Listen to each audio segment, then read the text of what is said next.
तो नमस्कार दोस्तों, स्वागत है आपको हमारे चैनल दिलीप मोटिवेशन पर। चलो मैं बिना देरी की कहानी को स्टार्ट करता हूँ। आज मैं फिर से लेकर आया हूँ विक्रमादित्य की कहानी। बिना देरी के मैं कहानी को स्टार्ट करता हूँ। विक्रमादित्य बेताल फिर से साथ लेकर चल दिया। बेताल ने कहा, यमुना नदी के किनारे धर्म स्थान नाम के एक गाँव में एक ब्राह्मण का परिवार रहता है। ब्राह्मण की एक बेहद सुंदर लड़की थी जो कि शादी के योग्य हुई थी।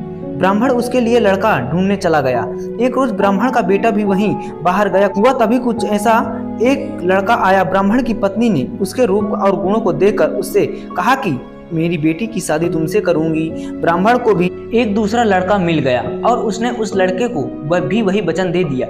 इधर ब्राह्मण का लड़का जहाँ पढ़ने गया था वहाँ एक लड़के से यही वादा कराया। जब तीनों को यह बात पता चली तो तीनों सोच में पड़ गए। अगले ही दिन लड़की को सांप ने काट लिया और वह मर गई। उसके माँ बाप, भाई और तीनों लड़कों ने बड़ी भाग दौड़ की, झाड़ फूंक वालों को बुलाया पर कोई नतीजा न निकला। जब अपनी अपनी करके चले गए, दुखी हो गए, सभी उस लड़की को शमशान ले गए और क्रियाकर्म कराया।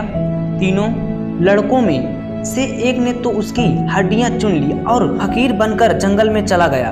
दूसरे ने राख की गठरी बांधी और शमशान में ही झोपड़ी बनाकर रहने लगा। तीसरा योगी होकर देश देश घूमने लगा। एक दिन की बात है, वह तीसरा लड़का घूमते घूमते एक नगर में पहुंचा और एक ब्राह्मणी के घर भोजन करने बैठा। जैसे ही उस घर की ब्राह्मणी भोजन परोसने आई, उसके छोटे लड़के ने उसका आंचल पकड़ लिया। ब्राह्मणी को बड़ा गुस्सा आया। उसने अपने लड़के को पहले तो डराया, फिर मारा पीटा, फिर भी वह नहीं माना तो ब्राह्मणी ने उसे उठाकर जलते चूल्हे में फटक दिया।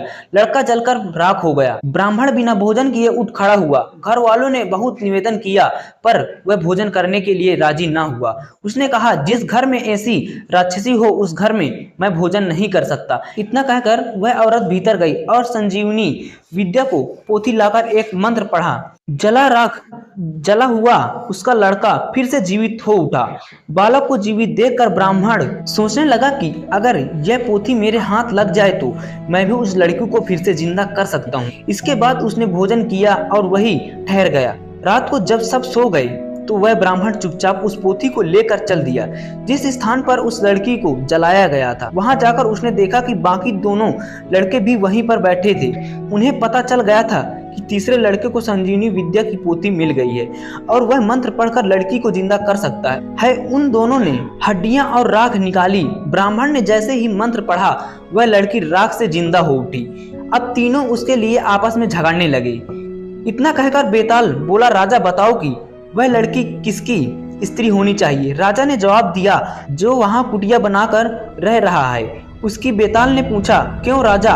बोला, जिसने हड्डियां रखी वह तो उसके बेटे के बराबर हुआ। जिसने विद्या सीख कर जीवन दान दिया वह बाप के बराबर हुआ। जो राख लेकर रमा राह वही उसका हकदार है। राजा का जवाब सुनकर बेताल फिर से पेड़ पर लटक गया। विक्रमादित्य ने बेताल को उठाया और फिर चल दिया।